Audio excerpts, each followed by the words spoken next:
अस्सलाम वालेकुम dear students, ये आपका continue mechanics math 409 lecture number 7B। क्योंकि मैंने कहा था 7th लेक्चर लेंथी है, उसके दो पार्ट्स मैंने बनाए थे, ए पार्ट और बी पार्ट। ये बी पार्ट है। इधर कह रहे हैं जी बिफोर गोइंग फर्दर फर्स्ट क्या रिकॉल करें। क्या रिकॉल करना है? The eigen values and eigen vectors from linear algebra. जिन स्टूडेंट्स ने तो मुझसे लीनियर अलजेब्रा पढ़ा हुआ है उनको पता होगा ये सारी चीजें आपने लेक्चर नंबर 12 में की थी। लीनियर अलजेब्रा का लेक्चर नंबर 12। जिन लोगों ने नहीं पढ़ा हुआ उनको थोड़ा सा इंतजार करना पड़ेगा, लेकिन होपफुली क्योंकि मेरी प्लेलिस्ट बन रही है उसकी लीनियर अलजेब्रा की, और आगे जाके इंशाल्लाह ताला बन भी जाएगी, उसका लेक्चर नंबर 12 आएगा तो चीजें वहां से हैं। लेकिन यहाँ मैं कोशिश करूंगा कि बेसिक से ही कराऊं जितना आपको यहाँ पे जरूरत है। तो दिमाग की बत्ती ऑन करें। बड़ी जल्दी ऑन कर ली। चलो आगे चलो फिर। ये लें जी, आइगन वैल्यूज आइगन वेक्टर्स। ये आपके पास जो है ना, ये 8th एडिशन 7th एडिशन कौन कौन से हैं जो आपने बुक पढ़ी थी लीनियर अलजेब्रा में, एंटन हावर्ड, क्रिस रोड्स, वो वाली जो किताब पढ़ी थी, ये उसका जिक्र खैर है।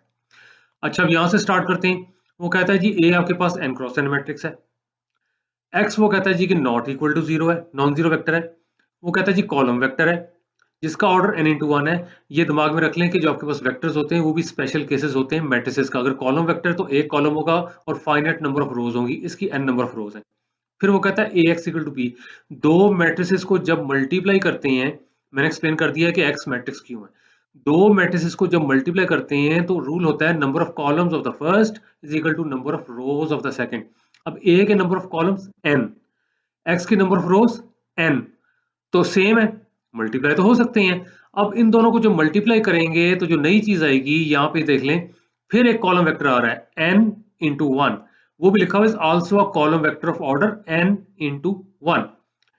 अब जब x आप जो है ये भी n डायमेंशनल स्पेस में है, b भी n डायमेंशनल स्पेस में है, Rn कहना है तो Rn कह लें, लेकिन x और b दोनों एक ही स्पेस में से आ रहे हैं क्योंकि दोनों के कंपोनेंट्स n है, n नंबर ऑफ कंपोनेंट्स है। तो फिर तो मजीद बात कर सकते हैं इनके बारे में। वो कहता है but is there any geometrical relationship between X and X. कोई ज्योमेट्रिकल रिलेशनशिप है या ज्योमेट्रिक रिलेशनशिप यहाँ पे लिखा हुआ है, कोई हो सकती है। फॉर एग्जांपल कहता है सी द फॉलोइंग फिगर्स। यहाँ पे एक्स आप इधर जा रहे हैं तो ए एक्स उधर जा रहा है। ए एक्स देख लें वेक्टर है, ठीक है जी, इसलिए कंफ्यूजन ना हो। लेकिन यहाँ पे देख लें, वो कहता है no general geometric relationship between X and X. ये ऐसे ही, ऐसे दो दोस्त हैं, नाराज हो गए, मेरे तुम्हारे रास्ते अलग लगे, चलो जी नाराज हो गए, चले गए अपने अपने रास्ते पे, कोई फायदा नहीं हुआ। लेकिन यहाँ पे देख लें, अगर दोस्ती पक्की है तो संग संग चलेंगे। और ये आपने पहले ही पढ़ा था कि जब दो वेक्टर सेम लाइन पे लाई करते हैं या पैरेलल होते हैं तो एक दूसरे के स्केलर मल्टीपल होते हैं। वही चीज यहाँ पे आने लगी है। यहाँ पे कहता है X and A X are scalar multiples of each other. अब इसमें कंफ्यूजन ना हो जाए कि मैंने एक्स को, मतलब है कि इसकी लेंथ कम क्यों बनाई हुई है ए एक्स के मुकाबले में, या डायरेक्शन सेम क्यों है। डायरेक्शन ऑपोजिट भी हो सकती है। Most important, they lie on the same line. ठीक है जी। और ये वाली चीज आपके पास आती है। अब यहां से हम पढ़ते हैं। वो कहता है ए आपके पास जो है एन क्रॉस एन मैट्रिक्स है, यानी कि स्क्वायर मैट्रिक्स है। वेक्टर आपके पास non zero, this is very important कि वेक्टर नॉन जीरो है।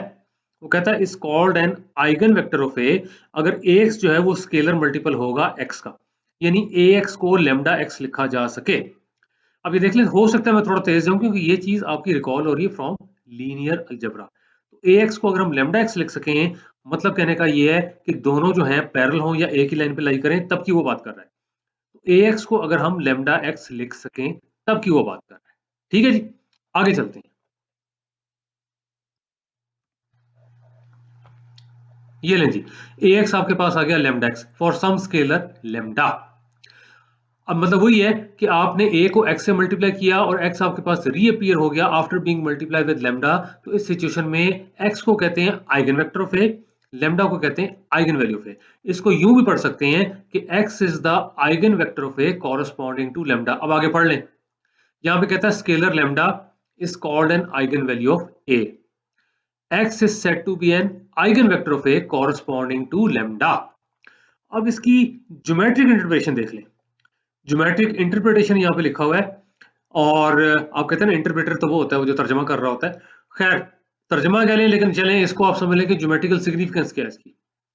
ये जो आइगन वैल्यूज आइगन वेक्टर्स हैं, ये देख लें, अगर ax लैम्डा x के बराबर है, देखें ये चीजें समझनी जरूरी है अगर आपने मैथमेटिक्स को इंटरेस्टिंग बनाना है, वरना तो देखें मेथड तो हमने कर ही लेना है कि लैम्डा कैसे निकालना है तो x कैसे निकालना है। कोई पूछे जी इसका फायदा क्या है, तो ये फायदा है, वो कहता है multiplication bye a dilates x। Dilates का मतलब है लेंथ का बढ़ जाना। यहाँ पे देखें ये x साहब है, और यहाँ पे देख लीजिए यहाँ से लेके यहाँ तक ax है, क्योंकि ax लैम्डा x के बराबर है, और ये डायलेशन है क्योंकि लैम्डा ग्रेटर देन 1 है। यहाँ पे देख लें, यहाँ पे x था और लैम्डा x जारी बात है लेंथ ज्यादा होगी, लैम्डा अगर 2 है 3 है 4 है तो लेंथ बढ़ जाएगी, इसको कहते हैं डायलेशन। फिर कहता है कॉन्ट्रैक्ट्स x। यहाँ पे देख लें x यहाँ तक है, लेकिन जो ax है उसकी लेंथ कम है, ax यानी कि लैम्डा x की लेंथ कम है x से। उसमें एक चीज तो यहाँ पे ये है, उसने कहा मे बी लैम्डा 0। एक चीज देख लें, आइगन वेक्टर जो है ना आपके पास, ये स्ट्रिक्टली नॉन जीरो होता है, आइगन वैल्यू फिर भी जीरो हो सकती है। वो कहता है जीरो हो सकता है लेकिन 1 से कम है, क्योंकि देखें इक्वल टू 1 हो जाएगा फिर तो लेंथ में फर्क ही नहीं पड़ा, लेंथ वही की वही है, ना वो डायलेशन होगी ना वो कॉन्ट्रैक्शन होगी, इसलिए उसने लेस देन 1 लिखा हुआ है। फॉर एग्जांपल लैम्डा 1.2 हो, लैम्डा आपके पास 1.4 हो, तो डेफिनेटली लेंथ कम हो रही है। तो ये चीज तो हो गई आपके पास क्या, डायलेशन एंड कॉन्ट्रैक्शन। फिर वो कहता है और reverses the direction of x. Reverses का मतलब ये है कि लैम्डा आपके पास होगा नेगेटिव, तभी तो उसकी डायरेक्शन उल्ट जाएगी। यहाँ पे देख लें ये एक्स ऊपर को है, ए एक्स आप नीचे को जा रहे हैं, एक्स ऊपर को है और ए एक्स आप नीचे को जा रहे हैं। इसमें भी दो केसेस हैं, एक ऐसा है lambda less than equal to -1, ठीक है जी, lambda less than equal to -1, यानी चले -1 भी हो सकता है, उससे छोटा भी हो सकता है। अब छोटा है तो देखें -2 हो सकता है, -3, ये -2 -3 -4 ये सारे -1 के लेफ्ट हैंड साइड पे छोटे ही होते हैं। तो यहाँ पे देख लें, अगर वो आपके पास -2 होगा तो ये फिर भी देख लें लेंथ तो उसकी बढ़ रही है लेकिन डायरेक्शन ऑपोजिट है। इसी तरह से ये देख लें, यहाँ पे उसने कहा हुआ है कि -1 less than equal to lambda less than 0। इस पे देखें ज्यादा कंफ्यूज होने की जरूरत नहीं, क्योंकि मैंने लेस देन इक्वल टू 0 कहा हुआ है, क्योंकि 0 मैंने यहाँ पे डाल दिया था। तो यहाँ पे देख लें, अगर वो -1 से लेके, तो यहाँ पे देख लें यहाँ तक है, मतलब कि -1 से लेके तो आपके पास 0 तक जा रहा है। तो अब इस केस में ये भी रिवर्सल ऑफ डायरेक्शन ही है, ये भी रिवर्सल ऑफ डायरेक्शन ही है। अगर तो -1 है फिर तो एग्जैक्टली वही लेंथ होगी जो कि x की है, लेकिन ऑपोजिट डायरेक्शन। और अगर -1 और 0 के दरमियान है, यानी कि -1 से बड़ा है, -1.2 हो गया, -1.4 हो गया, तो यहाँ पे देख लें अभी भी रिवर्सल ऑफ डायरेक्शन ही है, लेकिन वैसे उसकी लेंथ कम हो रही है। और यहाँ पे देख लें जो चीज -1 और 0 के दरमियान में आएगी वो -1 से बड़ी ही होगी, क्योंकि -1 के राइट साइड पे है। अब मैंने कोशिश पूरी की है कि अब आपको इसकी ज्योमेट्रिकल सिग्निफिकेंस पता लग जाए। अगर लैम्डा आपके पास पॉजिटिव है और 1 से बड़ा है तो डायलेशन लेंथ बढ़ जाएगी। अगर लैम्डा आपके पास पॉजिटिव है और 1 से कम है, मे बी 0 भी हो सकता है, तो लेंथ डेफिनेटली उसकी कम हो जाएगी, ये हो जाएगी कॉन्ट्रैक्शन। और अगर लैम्डा नेगेटिव है तो इसको कहते हैं जी रिवर्सल ऑफ डायरेक्शन। इसका मतलब है ये एक ट्रांसफॉर्मेशन लग रही है एक्स के ऊपर, जिससे वेक्टर की लेंथ बढ़ सकती है, वेक्टर की लेंथ कम हो सकती है, या डायरेक्शन भी रिवर्स हो सकती है। ठीक है जी, मतलब कि लेंथ भी बढ़ सकती है, लेंथ कम भी हो सकती है, या हो सकता है कि डायलेशन भी हो रही हो सकता है कॉन्ट्रैक्शन भी हो रही हो, साथ साथ रिवर्सल ऑफ डायरेक्शन भी हो रहा हो अगर लैम्डा नेगेटिव हो तो। चलें अब आगे चलते हैं। ये है जी जो हर जगह करा दिया जाता है कि जी आइगन वैल्यूज कैसे निकालनी है, आइगन वेक्टर्स कैसे निकालने हैं। अब पहली बात तो ये है कि मेथड क्या है आपका। देखिए ax is equal to lambda x, हम थ्योरी को बेस बनाएंगे। अब ये चीज जरा कंफ्यूज करती है स्टूडेंट्स को, जी ये आइडेंटिटी मैट्रिक्स कहाँ से आ गई यहाँ पे, और वेक्टर्स को प्लीज अंडरलाइन किया करें। वो कहता है I is the identity matrix. अब यहाँ पे देख लें, असल में किया ये कि इसको लेफ्ट हैंड साइड पे ले गए हैं और x को कॉमन निकाला है। फिर सुन लें, इसको लेफ्ट हैंड साइड पे ले गए x को कॉमन निकाला है। और अब देखें, अगर आइडेंटिटी मैट्रिक्स यहाँ पे आप नहीं लगाते, सपोज करें, तो ये क्या आ जाएगा अंदर, a माइनस लैम्डा, उसकी सेंस ही नहीं बनती। दो मैट्रिसेस तब माइनस होती हैं जब उनका साइज सेम होता है, जब उनका साइज सेम होता है, यानी पहली वाली के जितने रोज और कॉलम्स दूसरी वाली के भी उतने ही होने चाहिए। तो a माइनस लैम्डा तो सेंस ही नहीं बनती कि मैट्रिक्स में से एक स्केलर माइनस हो रहा है, इसलिए यहाँ पे आइडेंटिटी आती है। और ये जो आइडेंटिटी मैट्रिक्स है आपको पता ही है ना, सपोज करें अगर a 3 क्रॉस 3 है तो ये आपके पास आइडेंटिटी मैट्रिक्स क्या होगी, 1 0 0 पहली रो होगी, 0 1 0 दूसरी रो होगी, 0 0 1 तीसरी रो होगी। अब तो ये हो सकते हैं माइनस, और यहाँ पे देख लें x कॉमन इक्वल टू 0। अब रिकॉल करें होमोजेनियस सिस्टम क्या था। होमोजेनियस सिस्टम आपको यही कहता था, यानी कि यहाँ पे 0 आ रहा है, होमोजेनियस सिस्टम आपको यही कहता था अगर आपको नॉन जीरो सोल्यूशन चाहिए। देख लें ध्यान से सुनिए, इसलिए मैंने कहा था वेक्टर आपके पास आइगन वेक्टर होता ही नॉन जीरो है। नॉन जीरो सोल्यूशन चाहिए तो ये बहुत जरूरी है कि ये जो मैट्रिक्स साथ लगी हुई एक्स के इसका डिटर्मिनेंट जीरो हो।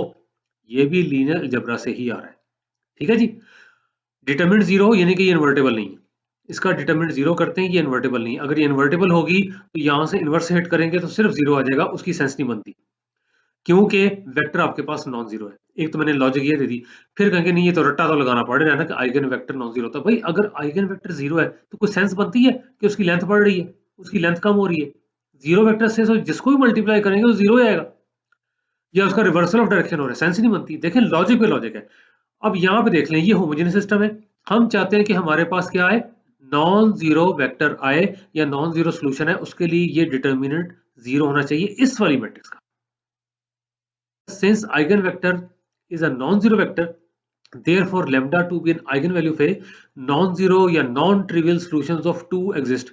2 से मुराद ये होमोजेनियस सिस्टम, अगर ये वाली जो मैट्रिक्स है a माइनस लैम्डा i इसका डिटर्मिनेंट जीरो हो। ये है जी how to find eigen values. Star को कहते हैं कैरेक्टरिस्टिक इक्वेशन ऑफ ए, और जब स्टार को आप सॉल्व कर लेंगे तो यहां से आपको आइगन वैल्यूज ऑफ ए मिल जाएंगी। इसको कहते हैं कैरेक्टरिस्टिक इक्वेशन ऑफ ए। जब स्टार को आप सॉल्व कर लेंगे तो आपको आइगन वैल्यूज ए की मिल जाएंगी। ठीक हो गया जी, ये है जी। तो जब भी आइगन वैल्यूज निकालनी है तो आपने इस इक्वेशन को सॉल्व करना है। और एक चीज देख लें, दिमाग में रख लें, लीनियर अलजेब्रा में तो मैं करके दिखाता, ए माइनस लैम्डा ही क्या चीज है, डिटरमिनेंट की बात नहीं कर रहा। ए मैट्रिक्स आप लिखेंगे, चले जस्ट समझें कि 2x2 मैट्रिक्स है, 2x2, यहाँ पे ए है, यहाँ पे बी है, यहाँ पे सी है, यहाँ पे डी है, माइनस लैम्डा टाइम्स 1001। तो यहाँ पे देख लें बन क्या जाएगा, ए माइनस लैम्डा ही क्या बनेगा, A minus lambda B C D minus lambda. ये मुश्किल नहीं है, दोबारा सुन लीजिएगा, लिख के देख लीजिएगा। असल में मैं ये कहना चाहता हूँ ए माइनस लैम्डा ये आपके पास आता है after subtracting lambda from the diagonal entries of A. फिर सुन ले, ए माइनस लैम्डा ये आपके पास वो वाली मैट्रिक्स बनती है जब ए मैट्रिक्स की डायगोनल एंट्रीज में से लैम्डा आप माइनस कर देते हैं। उसका जब डिटर्मिनेंट लेके जीरो करते हैं, इसको सॉल्व करते हैं, तो यहां से आपको आइगन वैल्यूज मिल जाएंगी। हमारे टीचर कहा करते थे यहां से लंबड़े आ जाएंगे, इसको सॉल्व करें यहां से लंबड़े आ जाएंगे।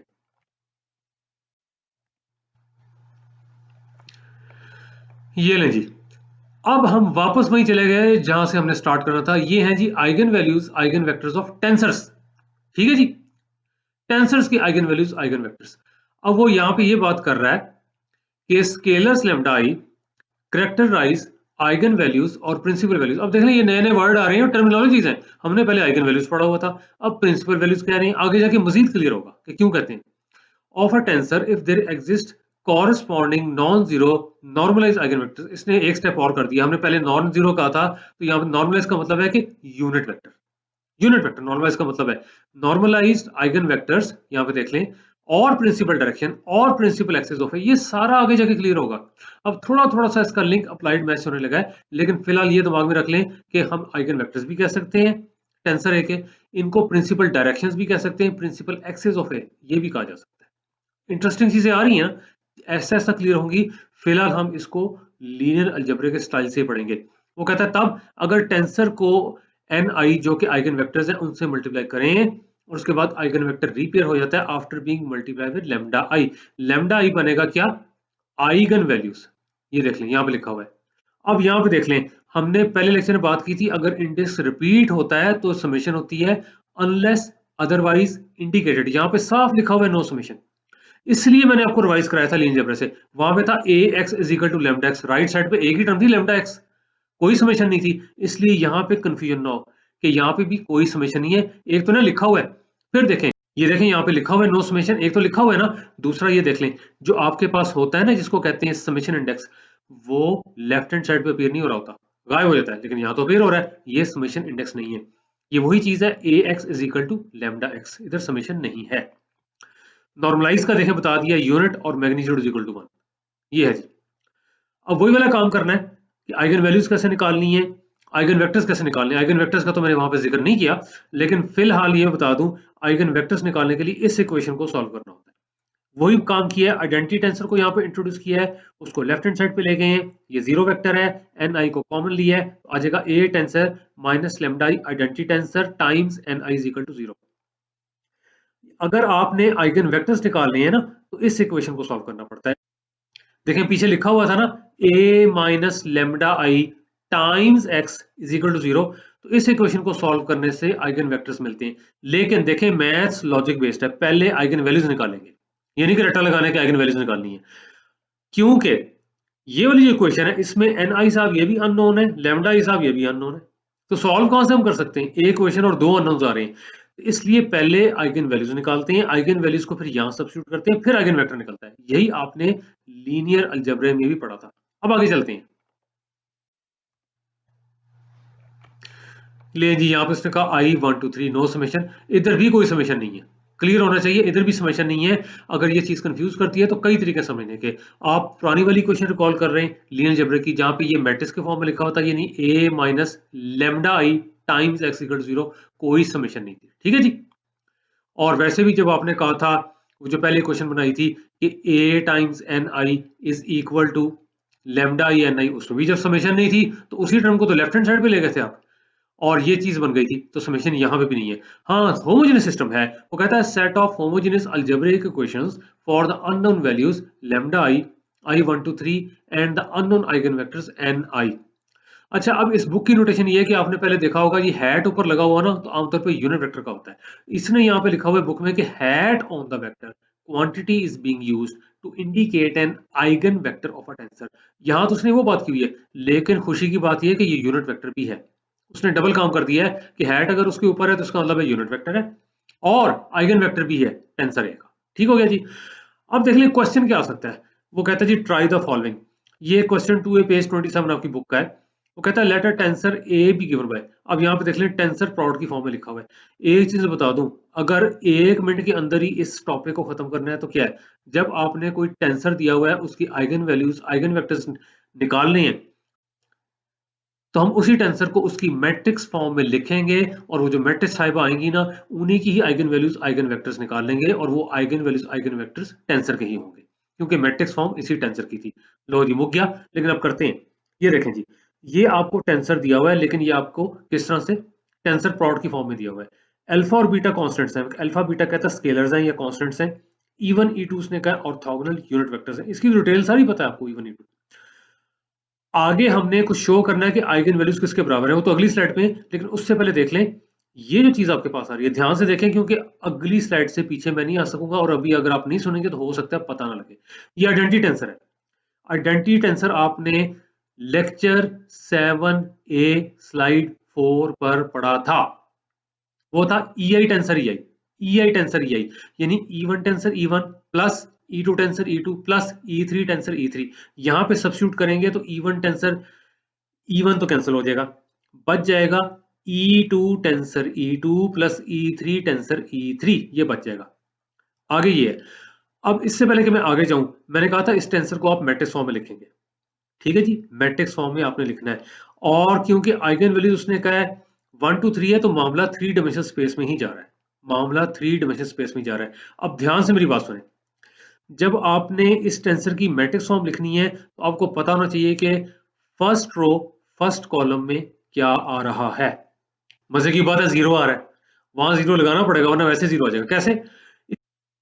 या ये कहना चाहिए कि E1 टेंसर E1 का कोफिशिएंट जीरो है, तो इसका मतलब है कि आपके पास जो मैट्रिक्स है उसकी 1 1 एंट्री जीरो है।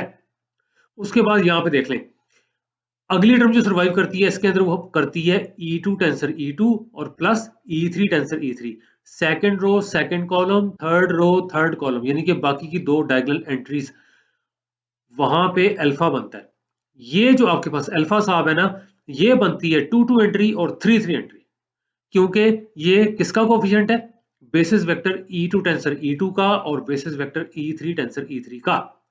अब यहां पे देख लें, फर्स्ट रो और जो सेकंड कॉलम है उसमें बीटा आएगा, सेकंड रो और जो फर्स्ट कॉलम है उसमें भी बीटा आएगा, और बाकी जो आपको नजर नहीं आ रहे यहाँ पे, ना आने से मेरी मुराद जैसे फर्स्ट रो थर्ड कॉलम जो यहाँ पे नजर नहीं आ रहे, वो सारे की सारी एंट्रीज आपके पास होंगी मैट्रिक्स की जीरो, क्योंकि देखें बेसिस जीरो नहीं होता, उनके कोफिशिएंट जीरो होते हैं। उम्मीद है पता लग गया होगा। अब अगली स्लाइड के ऊपर मैट्रिक्स फॉर्म लिखी हुई है।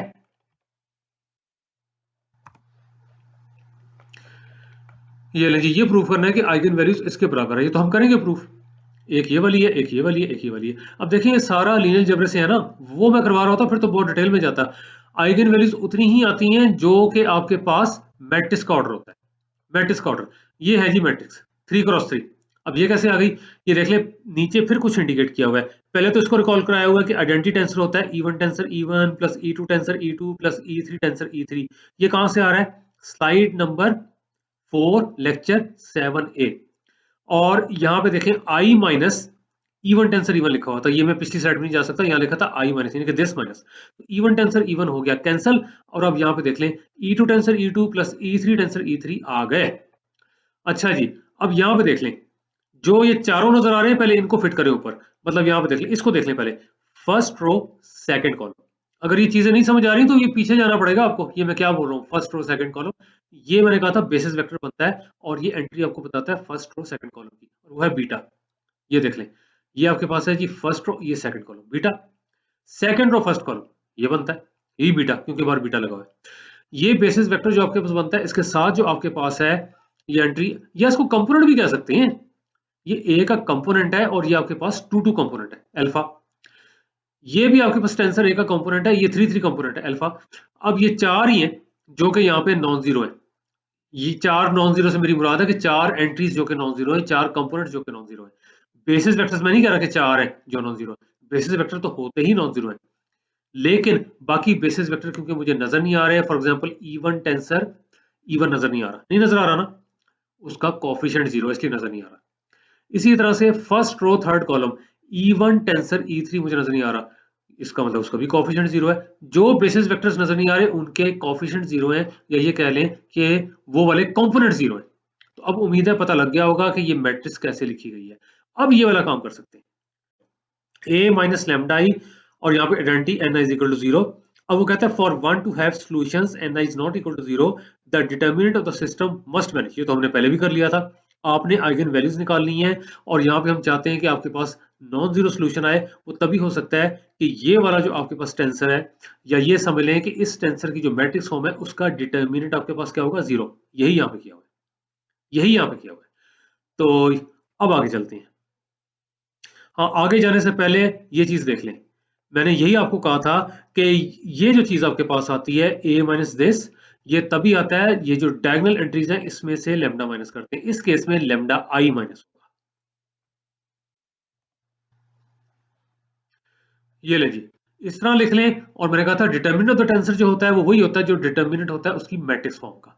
तो ये ले जी, डायगोनल एंट्रीज में से आपके पास लेमडा आई माइनस हो गया। यहाँ पे जीरो था तो इसलिए माइनस लेमडा आई, यहाँ पे अल्फा था इसलिए माइनस लेमडा आई, यहाँ पे अल्फा था इसलिए माइनस लेमडा आई। अब ये डिटर्मिनेंट आपने कर दिया जीरो, और आई साहब जो है 1 2 3 है, तीन आइगन वैल्यूज आएंगी।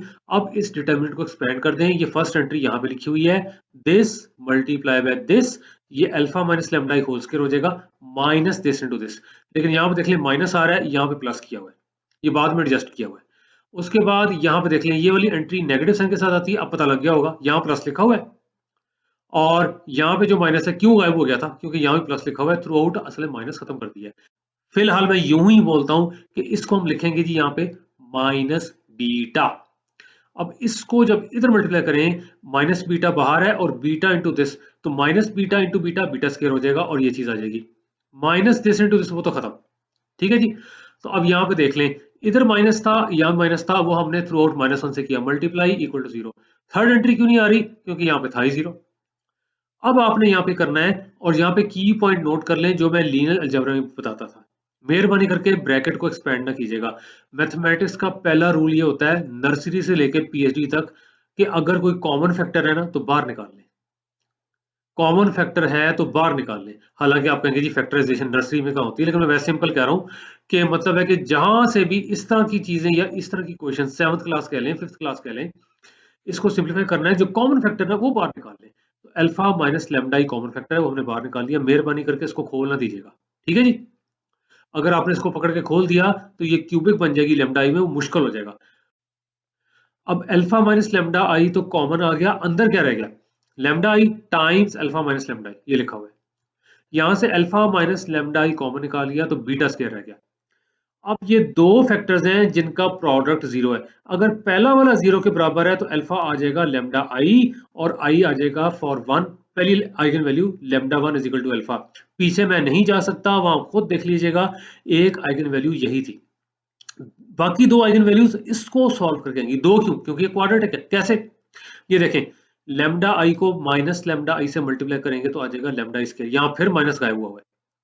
उसके बाद लेमडा आई को अल्फा से मल्टीप्लाई करेंगे तो आपके पास आ जाएगा प्लस लेमडा अल्फा, यहाँ माइनस किया हुआ है। उसके बाद प्लस बीटा स्क्वायर किया हुआ है, यहाँ पे माइनस है। ये फिर वही किया है कि माइनस से मल्टीप्लाई कर दिया, इस फैक्टर को जीरो करके फिर माइनस से मल्टीप्लाई कर दिया। ये आपके पास आ गया क्वाड्रेटिक इन लेमडा आई। और अब क्वाड्रेटिक फार्मूला यूज करके ये आंसर आता है। अब अगर आपने कह लो जी सर इधर तो गड़बड़ कर गए ना, देखा ना क्वाड्रेटिक फार्मूला बोल के, ना भाई मेरी आदत ही ऐसी है, मैं आपको बता के छोड़ूंगा what is a quadratic question, what is a quadratic formula. यही होती है क्वाड्रेटिक क्वेश्चन। और इसके दो रूट्स क्या होते हैं? हाँ, इनकी डेरिवेशन मैं नहीं करा रहा। ये देखें, A X square plus B X plus C is equal to zero जो है, इसके दो रूट्स होते हैं। ये है ना X equal to minus B plus minus under root B square minus 4ac over 2a। एक चीज देखें, कहता है A is not equal to zero. अगर ए आपके पास जीरो होगा तो यहाँ पे देख लें इसने क्वाड्रेटिक ही नहीं रहना, ये लीनियर क्वेश्चन बन जाती है। और दूसरा, यहाँ डिनोमिनेटर में भी आ रहा है। पढ़ना इसको यूं होता है, minus coefficient of X plus minus under root square of the coefficient of X minus 4 times coefficient of X square into constant term divided by twice coefficient of X square. यूं पढ़ना है। तो वही फार्मूला आप यहां पे लगा दें, यही वाला फार्मूला यहां पे लगा दें।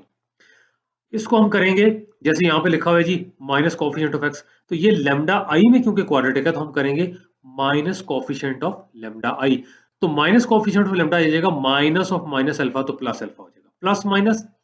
अब यहाँ पे बी स्क्वायर है, मतलब कि यहाँ पे एक्स के साथ जो चीज थी उसका स्क्वायर। अब यहाँ पे आपके पास जो लेमडा आई के साथ चीज है माइनस अल्फा, उसका स्क्वायर, यानी अल्फा स्क्वायर माइनस 4 टाइम्स ए इंटू सी लिखा हुआ है ना, मतलब कि यहाँ पे एक्स स्क्वायर का जो कॉफिशिएंट है उसको हिट किया हुआ है यहाँ पे कांस्टेंट से। तो यहाँ पे लेमडा स्क्वायर कॉफिशिएंट तो आसान हो गया, इसको माइनस बीटा स्क्वायर से हिट करना है, तो minus 4 times minus beta square divide by 2 लिखा हुआ है। यहाँ पे असल में 2 है times coefficient of x square, यहाँ पे आ जाएगा 2 times coefficient of lambda square, वो तो 1 है। अब यहाँ पे देख लें क्या करना है। अब आपने देख लें इसको अल्फा को 2 पे डिवाइड कर दें, ये चीज हो जाएगी। और 2 जब अंडर रूट के अंदर जाता है तो 4 हो जाएगा, तो अल्फा स्क्वायर ओवर 4 हो जाएगा। माइनस माइनस प्लस हो जाते हैं, 4 ओवर 4 1, तो ये आ जाएगा बीटा स्क्वायर। एक आपके पास प्लस के साथ आएगा, एक आपके पास माइनस के साथ आएगा। यही तीन आंसर्स हैं, एक ये वाला लेमडा 2 इसके बराबर, लेमडा 3 इसके बराबर। यही तीन आपने प्रूव करने थे कि जो आइगन वैल्यूज हैं। हाँ, अब ये है जी कि सर ने कोई एरो शैरो नहीं लगाया कि पता लगे जी कि क्वाड्रेटिक फार्मूला यहाँ पे यूज हुआ है। लो जी आ गया तीर, और ढस पता लग गया, ये आया तीर। और यहाँ पे देख लें 2 3 क्यों लिखा हुआ है, कंफ्यूजन ना हो जाए। कभी सर कहते हैं जी 1 2 3 1 2 3, 1 का खाता यहाँ मुक चुका है, इसलिए जो बाकी दो आइगन वैल्यूज थी वो 2 3 इसलिए लिखा हुआ है। यहाँ पे देख लें लेमडा 2 लेमडा 3, ठीक हो गया जी। तो एलो प्रॉब्लम सॉल्व, टेन टेन। लो जी, कोई क्वेश्चंस हुए तो पूछ लीजिएगा।